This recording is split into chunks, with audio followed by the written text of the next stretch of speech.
चलो बेटा देखो, कल की क्लास में पढ़े थे बौद्ध के उपदेश, ठीक है, बुद्ध के उपदेश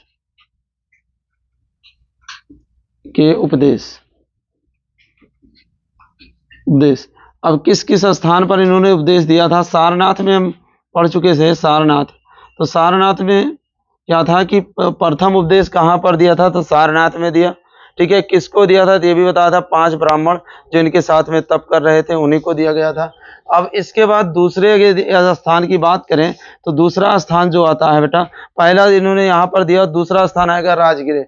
माने सारनाथ से कहाँ पहुंचे? राजगृह। राजगृह और राजगृह में इन्होंने उपदेश दिया। अब राजगृह में पूछा जाएगा तो राजगृह में बेटा बिंबसार को इन्होंने उपदेश दिया, क्योंकि बुद्ध ने कहा था यदि हमें ज्ञान की प्राप्ति होगी तो सबसे पहले मैं राजगृह आकर आपको ही उपदेश देंगे। तो इसलिए बेटा कहाँ गए? राजगृह गए, और राजगृह जाकर इन्होंने उपदेश किसको दिया? तो बिंबसार को। लिख लेंगे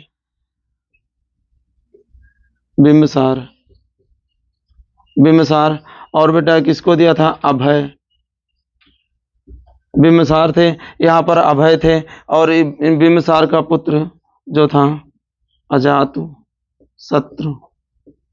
शत्रु को उपदेश दिया, उपदेश दिया। तो 2 स्थान हम देख चुके, कौन सा? सारनाथ, एक राजगृह। और यहाँ के बाद फिर बुद्ध कहाँ गए? तीसरे स्थान की यदि बात करें, कपिलवस्तु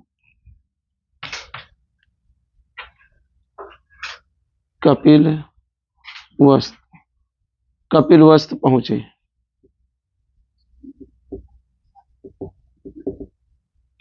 कपिलवस्तु जहां पर इनकी जन्मभूमि मानी जाती है, वहां पर पहुंचे। और कहा जाता है कपिलवस्तु बुद्ध उस समय पहुंचे जब बेटा गौतमी प्रजापति के पुत्र और बेटा सिद्धोधन के पुत्र का राजअभिषेक हो रहा था। उस समय ये कपिलवस्तु पहुंचे, और वहां कपिलवस्तु की पूरी जनता जब यह सुनी कि बुद्ध आ रहे हैं तो राजअभिषेक को छोड़कर बुद्ध को देखने के लिए पहुंच गई।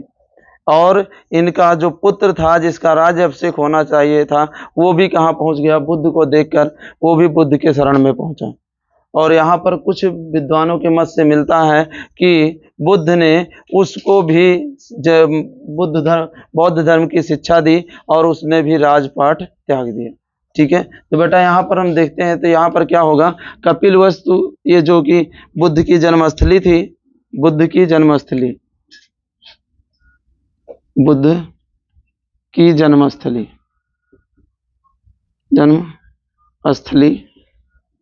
पहुंचे, बुद्ध जन्मस्थली पहुंचे। तो अब बेटा यहाँ पर इन्होंने क्या किया कि किसको दी? तो अपने सौतेले भाई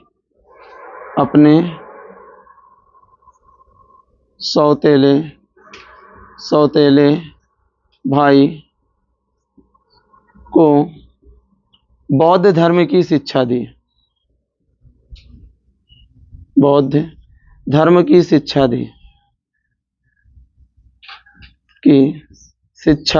या इसी को कहा जाए शिक्षा दी। और शिक्षा जब यहाँ पर दी तो इनकी जो माता थी, जो मौसी थी प्रजापति गौतमी, वह भी जैन धर्म में शामिल होना चाहा, लेकिन बुद्ध ने कहा कि महिलाओं को बौद्ध धर्म में शामिल नहीं किया जाएगा, ठीक है। तो यहाँ पर गौतमी प्रजापति को बौद्ध संघ में शामिल नहीं किया,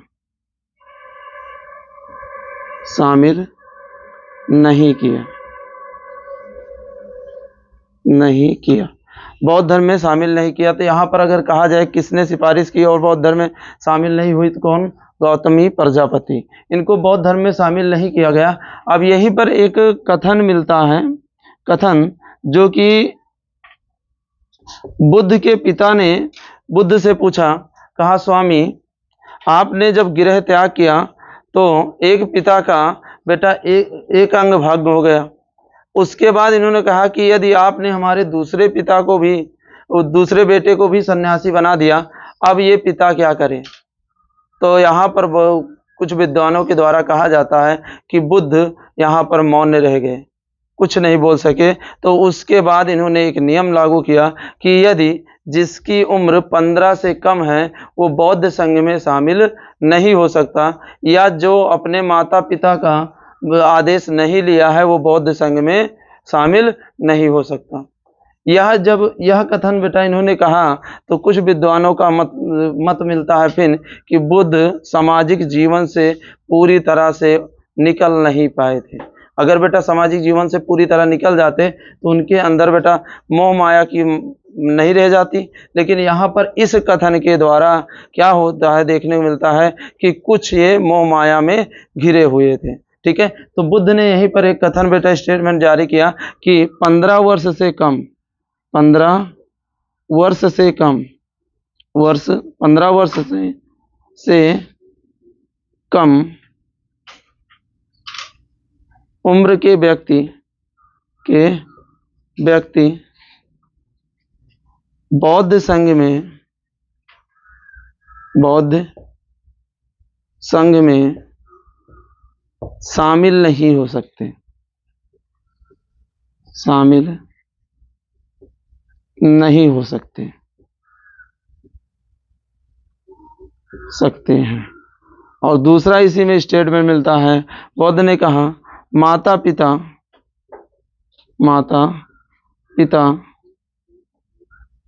के आदेश पर ही बौद्ध संघ में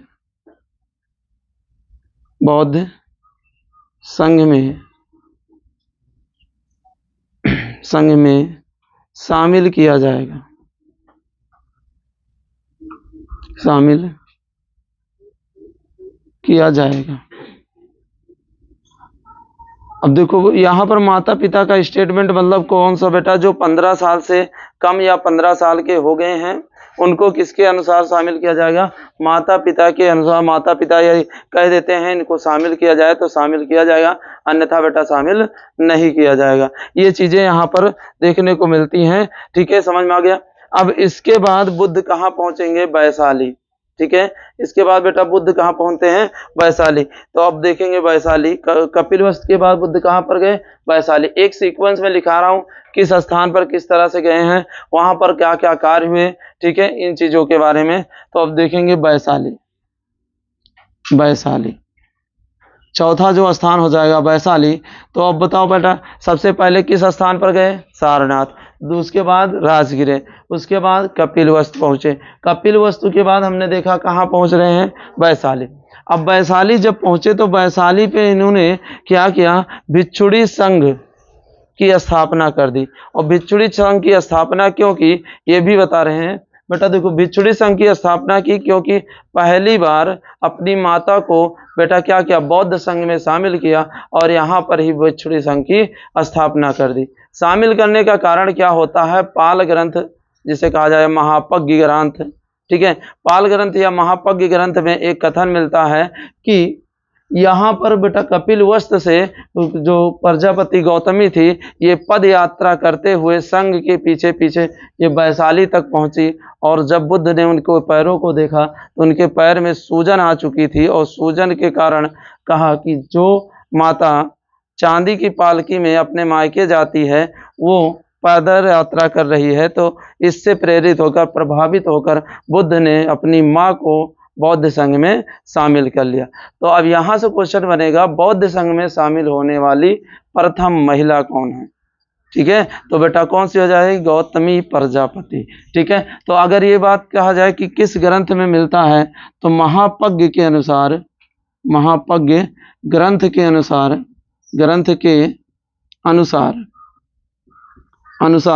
बेटा कहा जाता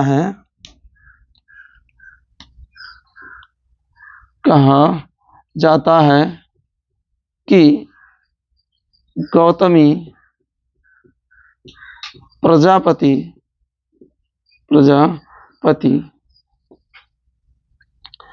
कपिलवस्तु से वस्तु से वैशाली तक संघ के साथ पद यात्रा की, जिससे प्रभावित होकर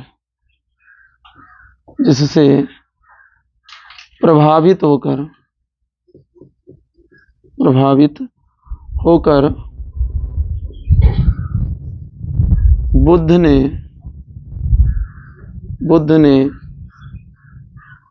बौद्ध संघ में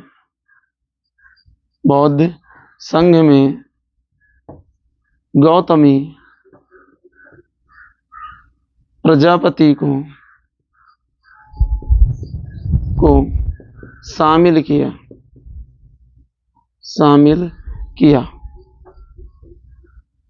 तो महापज्ञ जो पाल वंश का ग्रंथ है उसके अनुसार मिलता है किसको, तो गौतमी प्रजापति को शामिल कर लिया किसमें, बौद्ध संघ में।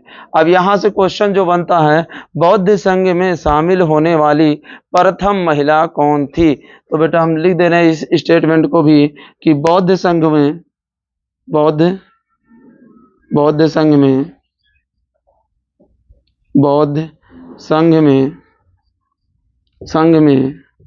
शामिल होने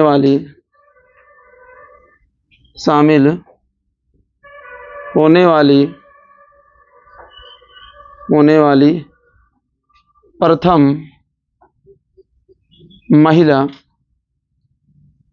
महिला गौतमी प्रजापति थी।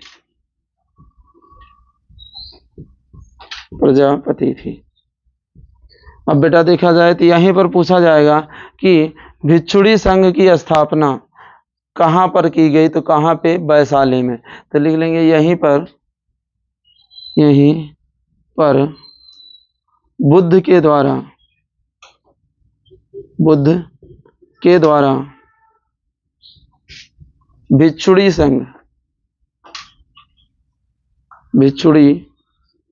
संघ की स्थापना की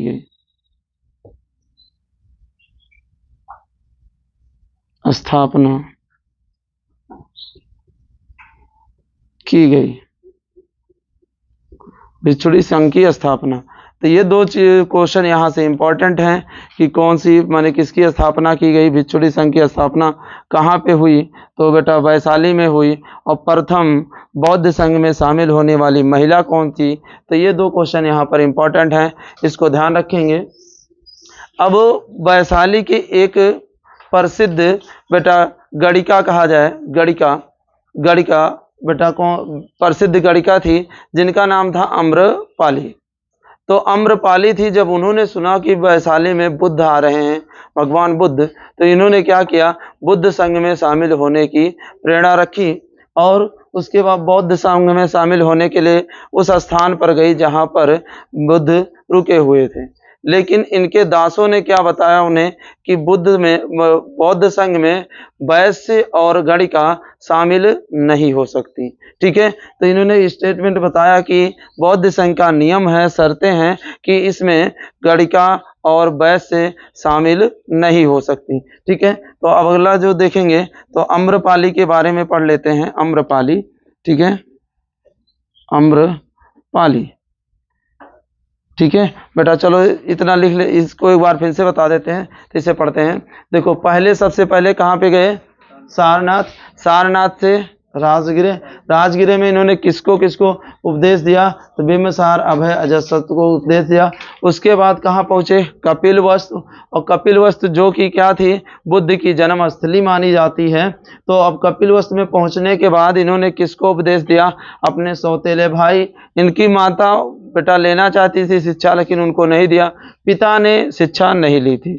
यह ध्यान रखेंगे, पिता ने बेटा बौद्ध संघ की शिक्षा नहीं ली थी। उसके बाद यहाँ पर इन्होंने एक कथन जारी किया अपने पिता से प्रेरित होकर कि 15 वर्ष से कम उम्र के बच्चे या बेटा जो व्यक्ति हैं वो इसमें शामिल नहीं हो सकते, तथा जो माता पिता के आदेश पर यहाँ आएंगे उन्हीं को शामिल किया जाएगा। उसके बाद कहाँ पहुँचे? वैशाली। और वैशाली जब पहुँचे तो क्या कथन मिलता है? महापज्ञ जो पाल वंश का, ठीक है, पाल वंश का बेटा एक ग्रंथ है, उसमें क्या मिलता है कि जो इनकी माता थी या मौसी कहा जाए, गौतमी प्रजापति, वो कपिलवस्तु से वैशाली तक पद यात्रा की, और पद यात्रा करने से उनके पैर में क्या आ गई? सूजन आ गई, जिससे प्रवाहित होकर गौतम बुद्ध ने उन्हें क्या किया? बौद्ध संघ में शामिल कर लिया। और जब बौद्ध संघ में शामिल किया तो उसी समय बेटा क्या हो गया? माने भिक्षुणी बौद्ध संघ की स्थापना। और भिक्षुणी बौद्ध संघ की स्थापना कहाँ पे हुई? वैशाली में। क्लियर है? तो अम्रपाली को इसको मिटा के पढ़ते हैं, तब फिर लिख ले बेटा, इतना लिख लो सब लोग। चलो बेटा देखो, वैशाली में दूसरी महिला जो शामिल होना चाहती थी, वैशाली में बेटा दूसरी महिला जो शामिल होना चाहती थी वो थी अम्रपाली। अब अम्रपाली के बारे में जो मिलता है, ये क्या थी बेटा? वैशाली की गणिका थी। ठीक है, क्या कहा जाए तो वैशाली की प्रसिद्ध गणिका, वैशाली की प्रसिद्ध गणिका, वैशाली की प्रसिद्ध गणिका थी। तो प्रसिद्ध गणिका थी, और ये भी क्या होना चाहती थी? बौद्ध संघ में शामिल होना चाहती थी। लेकिन हमने बताया कि बौद्ध संघ के कुछ शिष्यों के द्वारा उन्हें क्या जानकारी मिली कि इसमें वैश्य और गणिका शामिल नहीं हो सकती। ठीक है, तो इन्हें बेटा क्या हुआ? बौद्ध संघ में क्या हुआ? माने भिक्षुकों के द्वारा कहा गया कि बौद्ध संघ में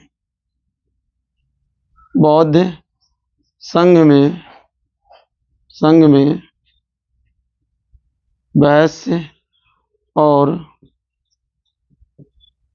गणिका शामिल नहीं हो सकती, शामिल नहीं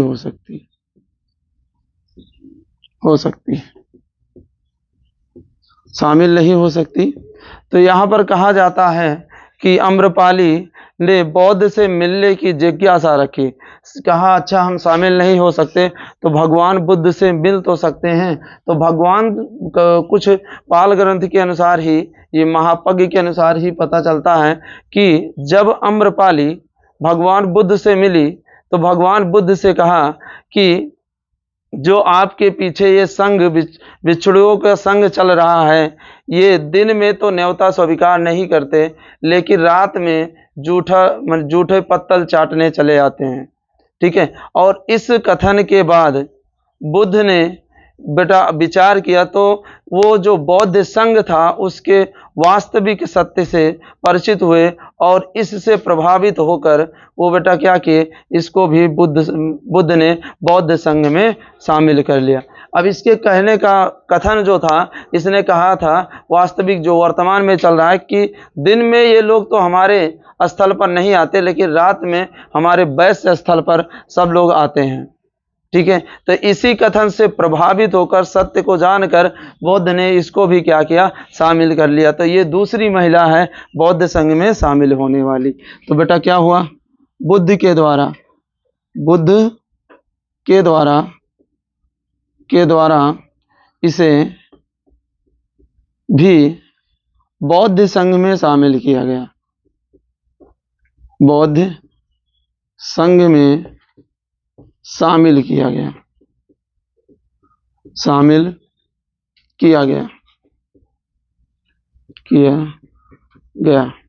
इसे भी बौद्ध संघ में शामिल कर लिया गया।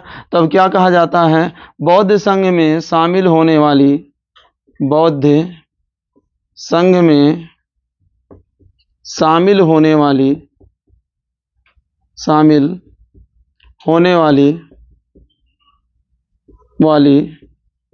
दूसरी महिला, दूसरी महिला, दूसरी महिला।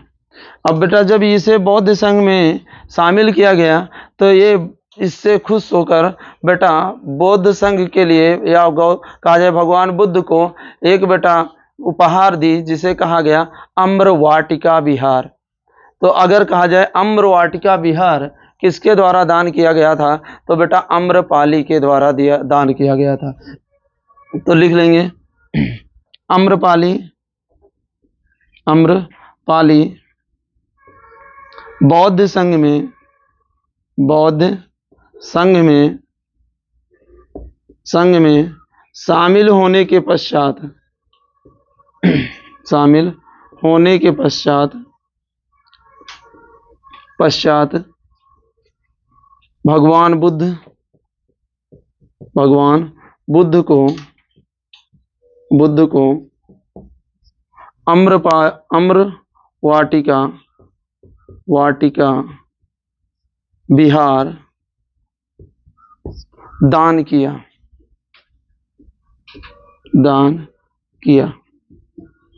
अम्रवाटिका विहार दान किया। अब बेटा देखो अम्रवाटिका विहार दान किया तो यहाँ से फिर क्वेश्चन बनता है कि वह कौन सी महिला थी जिसने सर्वप्रथम बेटा बुद्ध को विहार दान किया। अम्रवाटिका विहार भी लिख सकता है या विहार दान किया गया, वह कौन सा विहार था, विहार का नाम भी पूछ सकता है। तो ये बेटा विहार का नाम कौन सा था, अम्रवाटिका विहार। तो अम्रवाटिका विहार किसके द्वारा दान किया गया था, अम्रपाली के द्वारा दान किया गया था। ठीक है, फिर से इसे देख लेते हैं बेटा। हमने बताया वैशाली में जब पहुंचे तो 2 महिलाएं शामिल हुई बौद्ध संघ में।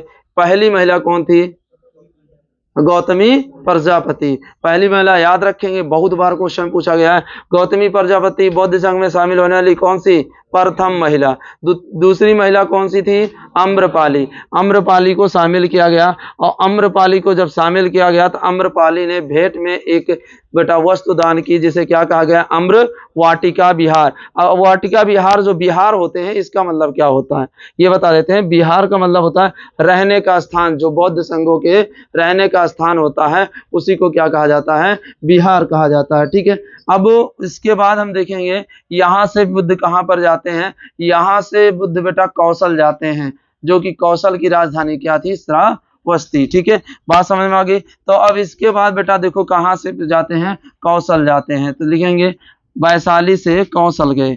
तो बेटा अगला जो स्थान हो जाएगा कौशल, कौशल, कौशल। बेटा कौशल गए। अब कौशल गए तो जो कौशल जा रहे थे उसी समय बेटा देखेंगे कौशल जाते समय बेटा कौशल में जब प्रवेश किए तो वहां पर घना जंगल था। उस जंगल में एक डाकू रहता था जिसका नाम क्या था, अंगुलीमाल। तो अंगुलीमाल जो डाकू था उसने क्या किया कि जब देखा इतना बड़ा संघ जा रहा है तो उसने सोचा कि धन भी ज्यादा होगा और धन की लालसा में इसने क्या किया, बुद्ध का घेराव कर लिया। और बुद्ध का घेराव करने के बाद बुद्ध को बेटा जब 1-2 बार पुकारा और नहीं रुके तो बेटा इनको संबोधित करना चालू कर दिया अच्छे अच्छे शब्दों से। अब उसके बाद भी बुद्ध के ऊपर कोई प्रभाव नहीं पड़ा और बुद्ध ने अंत में कहा कि श्रीमान जो आपने दिया है उसको मैं लेने से स्वीकार, उसे लेने को स्वीकार नहीं करता हूँ। अब उससे अंगुलीमाल बहुत प्रभावित हुआ कि इतना ज़्यादा संबोधित करने के बाद, ठीक है, अब शब्द प्रयोग करने के बाद भी इस व्यक्ति को गुस्सा नहीं आया, ये कोई आम व्यक्ति नहीं है। और इस प्रभाव से वो अंगुलीमाल क्या कहा जाता है कुछ विद्वानों के मत से कि वह बौद्ध के पैरों में पड़ गया और बौद्ध के पैरों में पड़कर बौद्ध संघ को शामिल करने बेटा बौद्ध संघ में शामिल होने की गुजारिश की। अब यहाँ पर देखो बौद्ध संघ के नियमों पर पहले बौद्ध संघ के नियम बनाए गए थे कि महिलाओं को नहीं शामिल किया जाएगा, फिर बनाया गया था वैश्यों को नहीं शामिल किया जाए, चौथा नियम भी फिर से बनाया गया था डाकुओं हत्यारों इनको बौद्ध संघ में नहीं शामिल किया जाएगा। लेकिन देखो बेटा क्या हुआ, वैश्य भी शामिल की गई महिला भी शामिल की गई। अब देखो उसके बाद डाकू को भी शामिल किया जा रहा। तो कहीं न कहीं ये देखने को मिलता है जो बौद्ध संघ का नियम था वो नियम धीरे धीरे बेटा टूटने लगा था। तो यहाँ पर बेटा कौशल में प्रवेश करते ही इसकी राजधानी क्या थी, श्रावस्ती। तो इसे ध्यान रखेंगे। अब यहाँ पर पहुंचते ही बेटा कौन मिलेगा, अंगुलीमाल। तो डाल लेंगे व्यक्ति को नाम बेटा अंगुली माल। बेटा अंगुलीमाल जो था, ठीक है, इसके बारे में ठीक है लिख लेंगे, ये व्यक्ति अंगुलीमाल। ठीक है, अब ये क्या था बेटा, ये क्या था, एक डाकू था। क्या था, डाकू। तो लिख लेंगे बेटा यहाँ कौशल या श्रावस्ती, कौशल का बहुत प्रसिद्ध या बहुत बड़ा डाकू था। ठीक है, अब बेटा ये बताओ ये भी शामिल हुआ कि नहीं शामिल हुआ, ये भी क्या हुआ, बौद्ध संघ में शामिल हुआ। शामिल होने के पीछे रीजन भी बता दिया है। ठीक है, क्यों शामिल हुआ, तो ये बौद्ध संघ में शामिल हुआ, बौद्ध संघ में शामिल हुआ। अब शामिल बेटा क्या हुआ, बौद्ध संघ में शामिल हुआ। बौद्ध संघ में शामिल होने का बेटा रीजन बताया है पहले से ही। तो अब देखेंगे कहाँ पे, तो अंगुलीमाल कहाँ का था, कौशल या श्रावस्ती का था। बेटा श्रावस्ती जो इसकी राजधानी होती है, और बौद्ध संघ में शामिल, इतना लिख लें, उसके बाद आगे बताते हैं। कौशल, अब कौशल में इन्होंने किसको पहले शिक्षा दी, तो बेटा किसको दी, अंगुलीमाल को। अब उसके बाद देखेंगे कौशल का जो राजा था प्रसेनजीत, ठीक है, राजा प्रसेनजीत। तो प्रसेनजीत जो यहाँ का राजा था, ये बेटा का यहाँ से कथन मिलता है, इसको भी बुद्ध ने दीक्षा दी। और ये यहाँ पर सबसे ज्यादा पूछा जाने वाला क्वेश्चन क्या है कि प्रसेनजीत और बुद्ध ये बेटा उम्र इक्वल थी, माने क्या थी, बराबर थी, सह उम्र के थे। तो सबसे ज्यादा यही क्वेश्चन पूछा जाता है बेटा, कौन सा राजा बुद्ध के सह, ठीक है, बुद्ध और प्रसेनजीत बराबर उम्र के थे। जब यहाँ पर ये पहुंचे तब बुद्ध भी 80 वर्ष के थे और प्रसेनजीत भी 80 वर्ष का था। तो अब यहाँ पर एक और व्यक्ति को देखेंगे जो बौद्ध की शिक्षा प्राप्त किया, अनाद पिंडक के बारे में देखेंगे। तो अनाद पिंडक ने भी बेटा शिक्षा ग्रहण की, और इसे क्या कहा जाता है बेटा, ये क्या था, ये श्रावस्ती या कौशल का व्यापारी था, कौशल का व्यापारी, ये व्यापारी था। अब इसके संदर्भ में और कुछ विद्वानों ने कहा कि इसने जेतवन बिहार दान में किया था, जेतवन बिहार बुद्ध को दान में दिया था। और जेतवन बिहार की बात की जाए तो एक राजा थे बेटा जेत राजकुमार से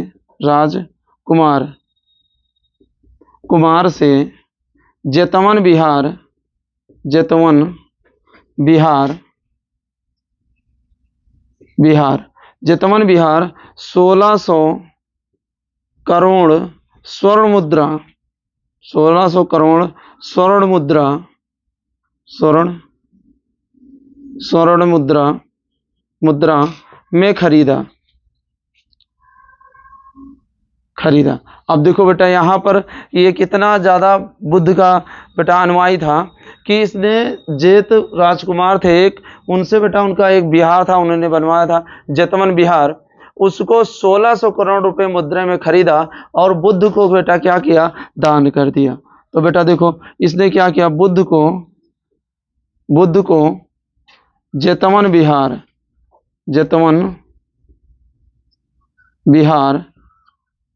दान किया। तो कहा जाए बेटा तो ये क्या है, वर्तमान में अंबानी है ना, पहले के अंबानी, इतने बेटा महंगा इन्होंने दान किया था। ठीक है, तो जेतवन बिहार, अगर कहा जाए जेतवन बिहार किसके द्वारा दान किया गया था, तो किसके द्वारा दान किया गया? हाँ, अनाथ पिंड। अब यहाँ पर बेटा देखा जाए तो यहाँ पर इनको सबसे ज्यादा दान मिले बिहार के रूप में। बेटा सबसे ज्यादा दान कहाँ पे मिले? यहीं पे मिले। अन्य जो और हैं लिख लेंगे,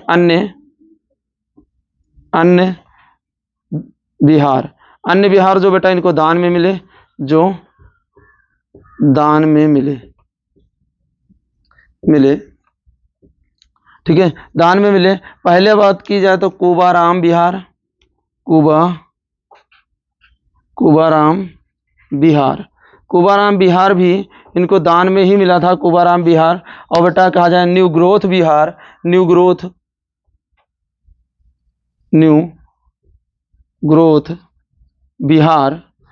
ग्रोथ बिहार भी इनको दान में ही मिला था, न्यू ग्रोथ बिहार। ठीक है, तो न्यू ग्रोथ बिहार और एक मल्ली बिहार। ठीक है, मल्ली बिहार लिख लेंगे,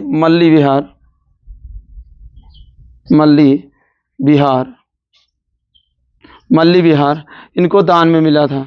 ये तीन थे, तीन बिहार क्या हुआ, इनको यहाँ से दान में मिला। ठीक है, अब पूछा फिर बेटा यहाँ से, तो सबसे ज्यादा पूछा जाए, सबसे ज्यादा बुद्ध ने समय कहाँ पर व्यतीत किया, तो बेटा सबसे ज्यादा दान यहाँ पर मिला है, तो इसके मतलब सबसे ज्यादा समय भी दिया होगा। ठीक है, तो सबसे ज्यादा समय, ठीक है, सर्वाधिक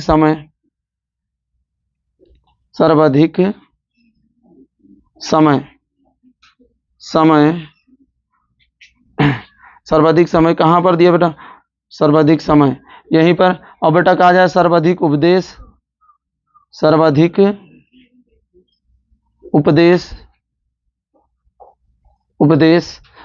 उपदेश कहा जाएगा। फिर आगे सर्वाधिक वर्षावास, सर्वाधिक